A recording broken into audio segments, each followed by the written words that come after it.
Bem-vindos ao Clube Privado. Abrimos as portas a Miguel Babo. Ele é vereador da oposição, independente, mas foi eleito pelas listas do PSD para a Câmara Municipal da Figueira da Foz, numa lista liderada por Carlos Tenreiro. Miguel Babo, obrigado por estar aqui connosco. Obrigado por me terem convidado. Começo por perguntar-lhe por que razão não tem votado alinhado com o PSD, sendo o único partido da oposição na Câmara Municipal da Figueira da Foz. É certo que é independente, mas, no entanto, candidatou-se pelas listas do PSD. Porquê é que não tem alinhado na votação, nas duas reuniões de Câmara públicas? Ou não houve sintonia entre os vereadores? Porquê? Ora bem, eu não punha as coisas como não ter alinhado. Alinhados estamos. A questão é que em determinados pontos não estaremos exatamente com a mesma opinião no sentido do voto, que é um bocadinho diferente de não estar alinhado. Estar alinhado é estarmos de acordo com os princípios, que foi os princípios da candidatura, penso que nunca foram beliscados. Portanto, nunca houve um desalinhamento nestas causas principais e naquilo que foram os princípios da candidatura. Agora, em reuniões de Câmara, em que há uma série enorme de conjuntos de questões, que são questões às vezes circunstanciais, há uma liberdade da parte, uma liberdade de pensamento que eu acho que é muito salutar, que as pessoas possam exprimir e expressar posições diferentes que não são assim tão dispares. Poderia dizer, portanto, que se calhar era mais fácil a pergunta porque é que eu votei como votei em determinadas circunstâncias, como é que os outros votaram. Bem, poderei então, também saber, mas sou a opinião deles. Mas não gostava de dizer que não estamos alinhados. Vou contextualizar essas circunstâncias. Não estar alinhado. Na primeira reunião de Câmara absteve-se, justificando que estava em causa mais um vereador a tempo inteiro, proposto pela maioria socialista, pelo Presidente da Câmara, neste caso, João Ataíde, mais um vereador a tempo inteiro, ou seja, passando a ser 5. E o Miguel Babo disse que se absteve, que ia abster-se e absteve-se, porque durante a campanha chegaram a falar no PSD que os vereadores tinham demasiados plouros, não é? E, portanto, que havia ali uma incoerência de estar a votar contra mais um vereador a tempo inteiro. Foi por isso. Pelo menos na minha leitura e pelo menos naquilo que eu tinha conversado. Mas não foi essa a leitura que fizeram os outros dois vereadores do PSD, incluindo Carlos Tenreiro. Na última, na mais recente reunião de Câmara, foi o único que votou a favor da suspensão parcial das obras de requalificação do Cabedelo, que vão arrancar no início do ano. Obras essas contra as quais o PSD votara contra e votou depois a seguir nessa mesma reunião de Câmara contra o contrato. Ou seja, há aqui também uma incoerência, mas, ou seja, propõe-se a suspensão de uma obra contra a qual se vota. Sim, ainda bem que me pergunta isso, porque assim posso esclarecer. Quem fez a proposta desse ponto da ordem de trabalhos, houve aqui uma circunstância em que o líder da bancada, que é a pessoa com quem mais comunico e que tem, portanto, porque lidera, obviamente, estava de férias. E, portanto, quando foi de férias, houve uma dificuldade maior de comunicação, não quer dizer que não haja comunicação, mas houve uma dificuldade maior, questões circunstanciais, também estamos a começar este processo. E, portanto, não houve um debate muito extenso sobre esse assunto. E fui eu que propus esse ponto da ordem de trabalhos. E gostava de esclarecer isso, porque isso até é importante. E os outros colegas, os outros dois vereadores, partilharam dessa visão, partilharam da visão que era uma incoerência com os outros pontos. Eu não acho que seja uma incoerência por uma coisa muito simples. Então não está alinhado. Não é uma questão de não estar alinhado, quer dizer, no princípio geral, ambos não concordamos com não é o plano, porque a ARU, na minha opinião, e penso na opinião dos restantes elementos do PSD, a ARU foi um plano muito bem feito. A área de reabilitação urbana. Exato. E, portanto, houve um plano de orientação para aquela área. Orientação é dizer, quando se fizer um projeto para aqui, vai cumprir este princípio, mais aquele, mais aquele. Depois, o plano é que não está de acordo com isso e há coisas que falham no plano. Mas eu queria, ainda não esclareci porque é que a razão que eu acho que não é incoerente. A questão é que, e até veio no jornal e não estava correta, até acho que foi no Diário das Beiras, que íamos votar contra a adjudicação. Nós já tínhamos votado contra a adjudicação e a obra já estava adjudicada. Não leu o jornal então, correto. Pronto, não li o jornal correto. Então, pronto. O que estava naquele dia era a votação para a aprovação do contrato. Mas a adjudicação estava feita. A minha leitura era diferente. Aquilo que o jornal diz é que tinham votado contra a adjudicação. Contra a adjudicação votado. Claro. E votei contra a adjudicação. e justifiquei porque é que votava contra a adjudicação e agora votei e fiz um ponto da ordem de trabalhos para a paragem parcial da obra. Porquê? Porque a partir do momento que a obra está adjudicada, eu acho que eu não me devo demitir de todas as decisões que se façam sobre esse plano. Mesmo que o plano, eu não estou de acordo com o plano em geral na sua gênese, não estou de acordo com o plano, não, ou melhor, com o projeto, com o plano da ARU estou de acordo. Com o projeto não estou de acordo porque foi feita mal a contagem, etc., daquilo que justifiquei na reunião de Câmara. Mas, a partir do momento em que a obra está adjudicada, em que a obra vai avançar, em que é dado um plano de obra para o empreiteiro, eu tenho o dever e a obrigação de participar em todas as decisões e dar a minha opinião e o meu contributo positivo para que a obra se faça minimamente aceitável. Eu não vou aceitar que na praça se faça uma coisa qualquer, apesar de ter, eu votei contra isto, agora façam o que quiserem porque eu agora demito-me de qualquer opinião. Sim, está esclarecido. Eu achei que até o Executivo perdeu uma grande oportunidade de fazer uma coisa sensata. Porque era uma proposta sensata. Sim, mas achei que perdeu uma grande oportunidade de fazer e dar um sinal de que estava aberto a que as boas propostas da oposição podiam ser aceitas. Mas não foi uma proposta da oposição, foi uma proposta de Miguel Babo e não foi só o Executivo, segundo as suas palavras, que perdeu uma grande oportunidade de corrigir um erro segundo a sua visão. Foram também os seus dois colegas da variação, Ricardo Silva e Ana Oliveira, que também votaram contra a sua proposta. Sim, não entenderam, como eu, tiveram a visão que o Jota teve de que realmente era incoerente. Não é a minha visão. A visão de quem lê. Foi uma observação que fiz. Que seria um ponto incoerente com o anterior. Eu tive a oportunidade de dizer que não. Passemos à frente. Tive a oportunidade de dizer que não. Mas não é, eu não queria dizer é que não é cada um para o seu lado. A questão é que há uma... Eu penso que isto é cultivar de facto, não é cada um para o seu lado, porque o único que vota desalinhado é o Miguel Babo, portanto, os outros dois estão no mesmo, vão para o mesmo lado. Mas os princípios estão lá. Sim, temos de avançar, já disse isso, temos de avançar na entrevista, porque esta entrevista é curta. O líder da variação do PSD, Carlos Senreiro, deu uma entrevista neste mesmo espaço, o Clube Privado, há umas semanas, em que defendeu que não, em que afirmou e revelou que não é adepto da disciplina partidária, da disciplina de voto. Isso legitimou essa sua rebeldia, permita-me esta expressão? A rebeldia que eu não... Pronto, não é bem rebeldia. O que eu acho é que o que pautou esta candidatura, e daí a razão de eu lá estar e ter sido convidado por Casco de Henreiro e ter sido aceito pelos pares do PSD, é exatamente uma tentativa de uma mudança de paradigma até na política. Como sabe, a candidatura não foi uma candidatura totalmente partidária, em que só estariam as pessoas que estiveram sempre com o PSD e a lutar pelo PSD. Não, houve uma abertura à sociedade civil e a uma série de pessoas independentes, nomeadamente o mandatário da candidatura, que é conhecido que não era do PSD, que foi Dr. Luís Chimero. Certo, mas e, portanto, não vamos fazer a história da candidatura. A ideia. A pergunta é, as palavras de Carlos Senreiro legitimaram essa sua posição? Não é as palavras, é o sentido da candidatura. O que eu queria dizer é que há uma certa independência, uma certa pluralidade nesta candidatura que se vai procurar manter durante esta legislação. Então são os não é quer dizer com isto que as coisas de princípio, Jota, cumprir as coisas se me permite, cumprir as coisas de princípio, sim, senão são coisas que são incoerentes, a gente não pode então, votar por uma coisa estamos perante uma mudança de paradigma para a qual os políticos e, pelos vistos, também a comunicação social e parte da opinião pública ainda não estão preparados. E agora pergunto-lhe, há um certo... tão presunçoso esteja a mudar tudo, não é bem isso. Há um certo desconforto no PSD, e é sabido, e o Miguel Babo também sabe que é verdade. Aquilo que pergunto é o seguinte, já recebeu manifestações de desagrado por parte de alguém da Conselhia do PSD relativamente às suas tomadas de posição em sede de reunião de Câmara?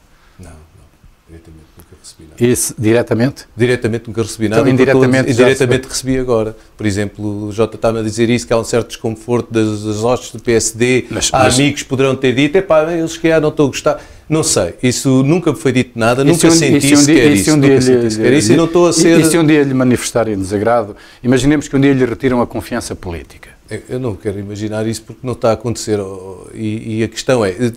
Mas pode vir a acontecer. Imaginemos que há um indivíduo, um militante, um simpatizante, etc. Isso já aconteceu, simpatizantes dizer, mas porquê é que você votou contra aquilo? E eu se absteve naquele caso. Eu expliquei e tal, está bem, eu entendo e tal.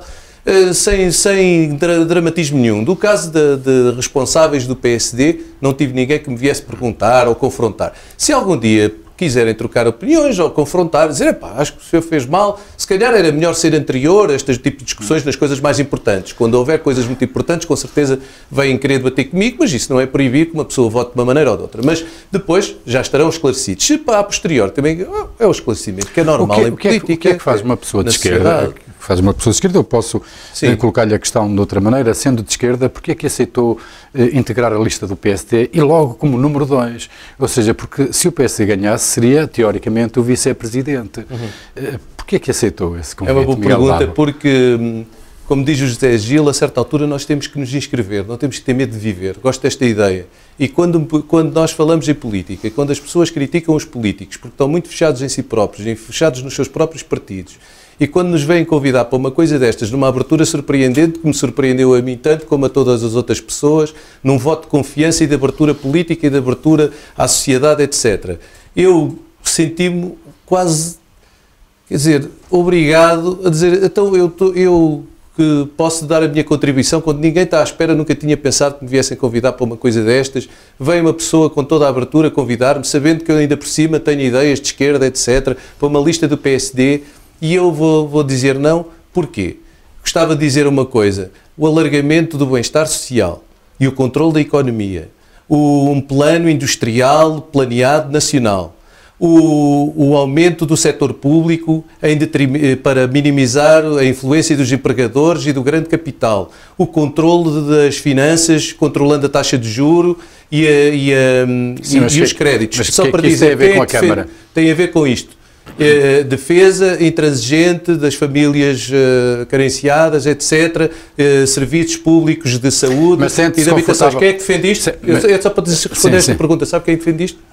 Olavo Paulo. Sim. Social-democracia. Não era propriamente de direita. Não, mas a social-democracia do modelo. Ele foi primeiro-ministro da Suécia, foi assassinado no início dos anos 80 e não era propriamente de direita nem de centro-direita. Se me permite, a social-democracia nórdica era de esquerda, era um socialismo democrático. Exatamente. Portanto, não era. Isso eu não estou mal. Não estamos a falar. Não estamos a falar propriamente do PSD, do Partido Social Democrata de Portugal. Sente-se confortável num partido de centro-direita? Não, porque o que eu acho é que há muitos sociais-democratas que estão enganados, ou que acham que são sociais-democratas e não são, porque a social-democracia é isto. Se há pessoas que estão enganadas e não sabem que a social-democracia é isto, então, se calhar não sou eu que estou mal. Eu sinto-me confortável com a social-democracia. Não, com a social-democracia sinto-me totalmente confortável. Não lhe perguntei isso. Perguntei-lhe se se sente confortável nas listas do PSD. Da Figueira da Foz, sinto-me confortável nas listas do PSD. Até onde pode ir a sua independência partidária? Em que sentido? No sentido que tem demonstrado? Pode ir sempre no sentido do respeito pelos princípios que ficaram bem estabelecidos entre mim e a candidatura, e as pessoas da candidatura e o líder da candidatura. Eu nunca disse que ia criticar por criticar e que iria criticar uma coisa que eu acho que tem bem. Isso é um dos princípios que... Mas eu acho que os outros também estão igual. Ser independente até ao fim, é isso? Esclareci sempre que acho que aquilo que é bom para a Figueira, o grande partido aqui, e não é demagogia, é a Figueira. Se houver uma causa qualquer que o Executivo está a defender para bem da Figueira, e eu concordar e eu achar que é decisivo, não vou nunca votar contra uma coisa que é boa para a Figueira. Isso nunca fará. Mas os outros também não. Claro. O Carlos Tenreiro também não vai fazer isso. Estou absolutamente convicto. Vai votar a favor quando for uma coisa. Temos tanta coisa que nos divide. Admite renunciar ao cargo se o PSD, e permita-me a expressão, o chatear muito. Eu não gosto de pôr as coisas assim e quero dizer, e não é, às vezes a gente parece que está a querer fugir às perguntas. Não, sinceramente, não pensei isto porque isso ainda não se colocou e não tenho para já razões nenhumas para estar a pensar isso. Às vezes estas coisas são um bocado difíceis de estar a dizer. Conhece de Miguel Babo, eu também na outra vez disse que não tinha ambições nenhuma política quando estive aqui numa entrevista e de repente estão-me a convidar e estou a entrar numa lista política. Pelo que se conhece de Miguel Babo, não é propriamente uma pessoa que alguém ou uma entidade como um partido consiga moldar ideologicamente e a sua postura na sociedade, porque eu já o conheço há bastantes anos e sempre foi assim, portanto não acredito que vá mudar de um momento para o outro, ou vai. Eu espero manter, aquilo também que temos que ver uma coisa, quem me convidou, também me convidou devido às minhas características.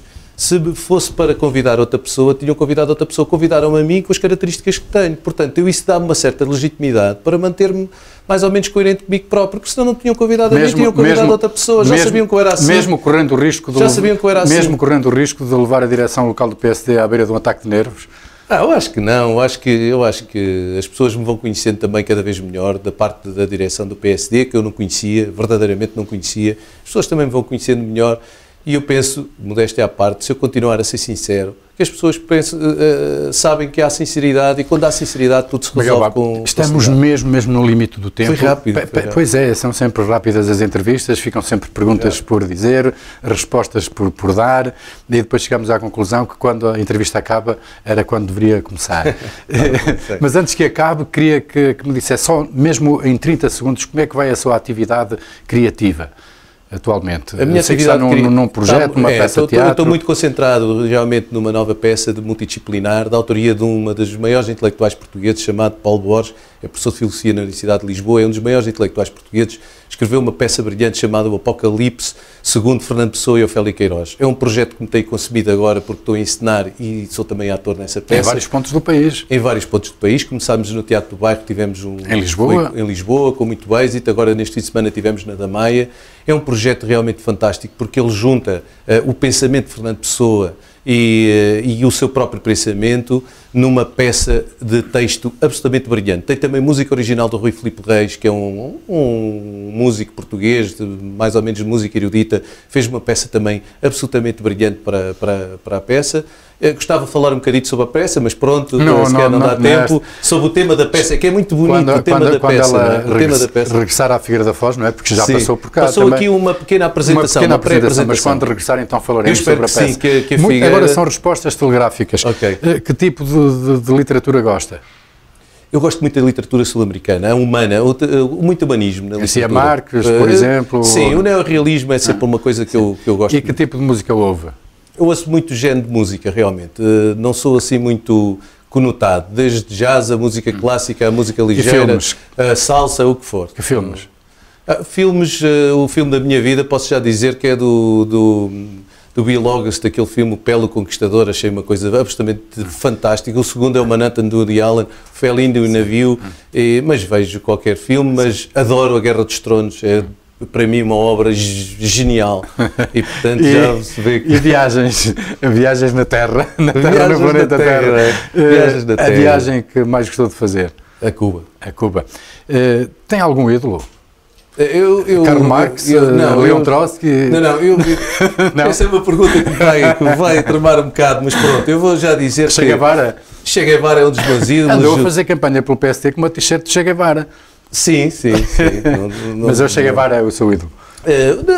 Eu gosto de dizer isto, eu não tenho assim a coisa nunca fui desde miúdo muito daquela coisa dos ídolos. Os meus maiores ídolos foram os jogadores do ginásio, o Samuel, o Estácio, o António Almeida. Está a corrigir agora para as pessoas esquecerem do Che Guevara. Porque eu gosto dos ídolos. Não é pecado nenhum ter o Che Guevara como ídolo. Eu vou dizer, agora, se me forem falar em referências, como o Paulo Portas fala na sua referência, do Winston Churchill, faz aquelas coisas muito politicamente corretas, as minhas referências políticas, sim, o Che Guevara, o Fidel Castro, são uma das minhas referências políticas. Mas não sou o único do PSD, eu não sou do PSD, sou independente, mas o Luís Gomes, que era presidente da Câmara de Vila Real Santo António, PSD, é o melhor amigo de Cuba e tinha uma fotografia de Fidel no gabinete. Para concluirmos, o momento mais marcante da sua vida? Isso é muito difícil de dizer, mas um dos momentos mais marcantes da minha vida foi o nascimento da minha filha, claro. Miguel Babo, muito obrigado por ter estado aqui connosco no Clube Privado. Obrigado, eu. Regressaremos na próxima semana para abrirmos as portas a mais um convidado nesta parceria Diárias Beiras, Figueira TV e Foz do Mondego Rádio.